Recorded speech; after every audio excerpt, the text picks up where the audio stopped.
لو فاكر ان المصريين القدماء كانوا مهتمين بالتحنيط وبناء الاهرامات بس تبقى غلطان. المصري القديم ما كانش مجرد بناء اهرامات ولا كاهن بيعمل طقوس، ده كان طبيب وجراح وكمان صيدلي قبل ما العالم كله يعرف يعني ايه علم الطب. التحنيط ده كان جزء صغير جدا من بحر معرفتهم. المصري القديم كان فاهم جسم الانسان اكتر من ناس جت بعده بقرون، وكان عنده فكر وتجارب خلت العالم كله يقف مبهور قدام اللي عملوه. البدايه كانت من التشريح. المصريين كانوا بيدرسوا جسم الانسان والحيوان بعين الباحث مش الساحر، وكانوا بيفتحوا الجثث علشان يشوفوا الاعضاء بنفسهم ويسجلوا ملاحظاتهم بدقه. برديات زي برديه ايبرس وبرديه ادوين سميث مش مجرد اوراق قديمه، دي كتب طبيه كامله فيها مئات الحالات اللي اتوصفت بالتفصيل. يعني لما كان مريض يجي عنده وجع في البطن كانوا بيلاحظوا كل حاجه، لون وشه، نفسه، نبضه، وحتى صوته، ويبداوا يحددوا السبب وبعدها يكتبوا النتيجه. يعني احنا بنتكلم عن ناس عندهم وعي طبي مش خرافه. اما الجراحه فكانت قصه لوحدها. المصريين كانوا بيعملوا عمليات في الجمجمه اسمها التربنه علشان يخففوا ضغط او يعالجوا اصابه، وده اتاكد فعلا لما علماء الاثار لقوا جماجم متعافيه بعد العمليه. يعني المريض عاش بعدها. وكمان بيركبوا الكسور وبيستخدموا جبائر خشب وكتان. اما الادوات اللي استخدموها فدي كانت تحف فنيه، مشاره نحاس، مناشير عظام، ملائط، وادوات للتخيط، كلها معموله بدقه تخليك تحلف انها من مصنع حديث مش من 3000 سنه قبل الميلاد. بس اللي يدهشك اكتر هو اهتمامهم بالعنايه بعد الجراحه. دول كانوا بيستخدموا عسل النحل كمطهر طبيعي ومعاه دهون نباتيه واعشاب لعلاج الجروح ومنع العدوى. يعني كانوا فاهمين فكره التعقيم قبل ما العالم كله يعرف يعني ايه ميكروب. وكمان العالم نسي المفهوم ده لقرون طويله ورجع يكتشفه تاني في القرن ال19،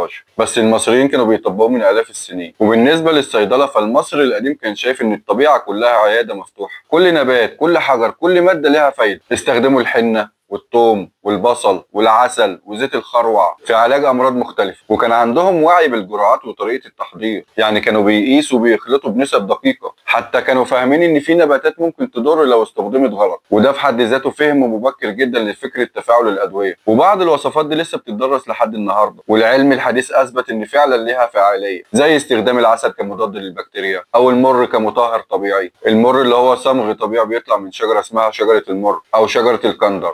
الصمغ ده لونه بيبقى بني غامق وطعمه مر جدا، ومن هنا جه اسمه. يعني وصفه عمرها 3000 سنه ممكن تكون اصل دواء حديث في الصيدليه النهارده.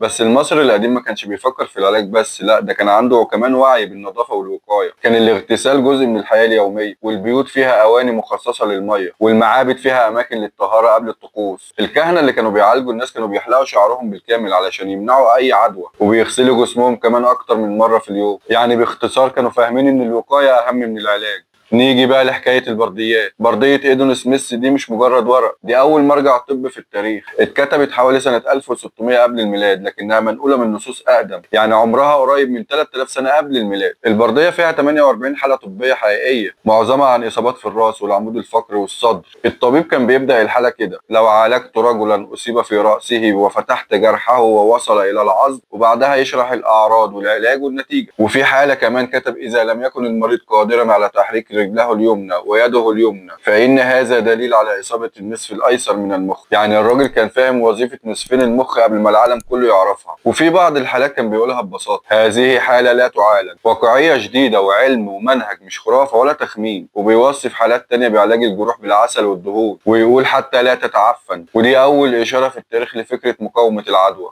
أما عن بردية إبرس فهي موسوعة طبية ضخمة فيها أكتر من 870 وصفة علاجية، فيها علاج لأمراض القلب والكبد والمعدة والجلد والأسنان وحتى اضطرابات الدورة الدموية. تخيل إنهم وصفوا مرض السكري وقالوا عليه مرض يجعل الإنسان يتبول كثيرا ويخسر وزنه، وده بالظبط نفس اللي اكتشفه الطب الحديث بعد آلاف السنين. وكان عندهم كمان وصفات لعلاج تساقط الشعر والتهابات الجلد وأمراض الحمل والولادة. وفي اختبار بدائي كده للحمل كانوا بيستخدموه: كانت السيدة تحط بولها على حبوب شعير وقمح، ولو نبتوا بسرعه تبقى حامل. وفعلا العلماء في العصر الحديث لقوا ان الطريقه دي فعلا شغاله. وفي بعض المومياوات لقوا اسنان متربطه باسلاك ذهب، يعني كانوا بيعملوا تركيبات للاسنان من زمان جدا. يعني حتى طب الاسنان كان له وجود في مصر القديمه. ومع كل ده كان عندهم نظام صحي متكامل: نظافه شخصيه، وقايه، تشخيص، علاج، متابعه. والكهنه الاطباء كانوا بيقسموا التخصصات: فيه اللي متخصص في المعده، وفيه اللي في العيون، واللي في الجراحة، يعني مستشفيات متخصصة قبل حتى ما الكلمة دي تخترع. وبعد كل ده لازم نقول إن العلم ده ما وقفش في مصر، المعرفة دي اتنقلت لليونان والرومان، أطباء زي هيبوقراط وجالينوس اتأثروا بالبرديات المصرية ونقلوا منها أفكار وممارسات بقت أساس الطب الكلاسيكي اللي اتبنى عليه الطب الحديث بعد كده. بس برغم كل اللي عرفناه لسه في ألغاز كتير ما عرفناهاش، وفي وصفات ما نعرفش مكوناتها بالكامل، وكمان في أدوات مش عارفين كانت بتستخدم في إيه. بس اللي أكيد إن فكرهم كان سابق عصرهم، وكانوا بيفكروا بمنهج علمي قبل الكلمة دي ما تتقال. وفي النهاية المصري القديم علمنا إن الابتكار مش وليد العصر الحديث. اللي بنسميه الطب الحديث النهاردة هو في الحقيقة امتداد لعلم اتولد من أيام الفراعنة. وفي الآخر لو حد قالك إن الفراعنة كانوا بيحنطوا الموتى بس، قول له اتفرج على الفيديو ده.